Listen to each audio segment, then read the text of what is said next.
When you're doing film sound, there's really two ways it can be done. One, you're going to use what we call a dual system, which is you're going to record your film or your video on the camera, and you're going to record the audio on a separate recording device.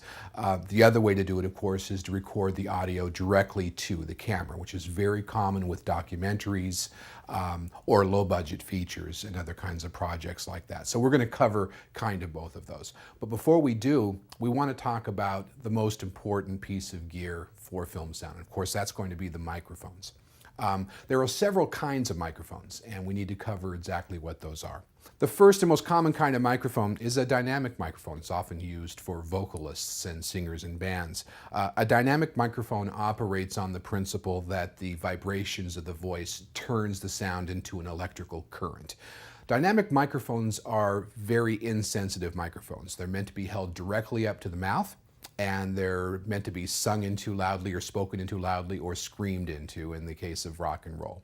After dynamic microphones, you have what are called Electret microphones. And Electret microphones are microphones that have charged capsules, and they're charged usually by a battery of some sort. Electret microphones are significantly more sensitive than dynamic microphones, and they're often used for news, ENG, lower-end productions.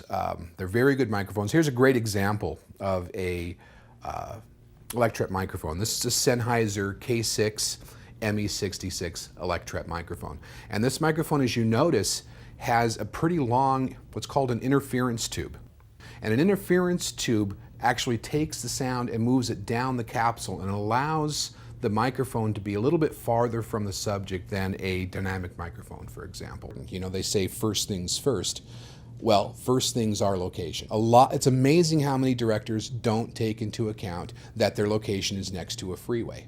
They don't take into account that their location is right next to a construction site. And when they get to the site, all of a sudden it's a mess because you really can't hide that kind of noise. So always check that out. Also make sure that when you're doing an indoor shoot, just like this, that you have access to the control of the air conditioning, because the air conditioning noise can be an issue. You want to be able to turn off the air conditioning when you're rolling and turn it back on so you don't suffocate your cast and crew. Okay, this is a pop screen, and this pop screen is used almost exclusively for singers in a studio and for voiceovers. It makes sure that when you pop your P's or hiss your S's, that the sibilance from both of those noises doesn't go into the microphone and affect the capsule. So you're normally going to use this only in a studio environment for singing or for voiceovers. On a lavalier microphone, it's much like a plug-in microphone. You want the right lav for the right situation. The vast majority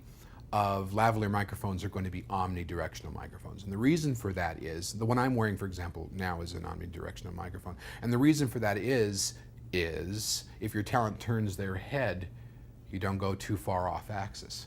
If you use a cardioid microphone, narrow pattern, remember, just like the other one we showed you, if you use a cardioid pattern, the talent turns their head, you kind of lose their voice, and that can be a problem when you're doing a video production.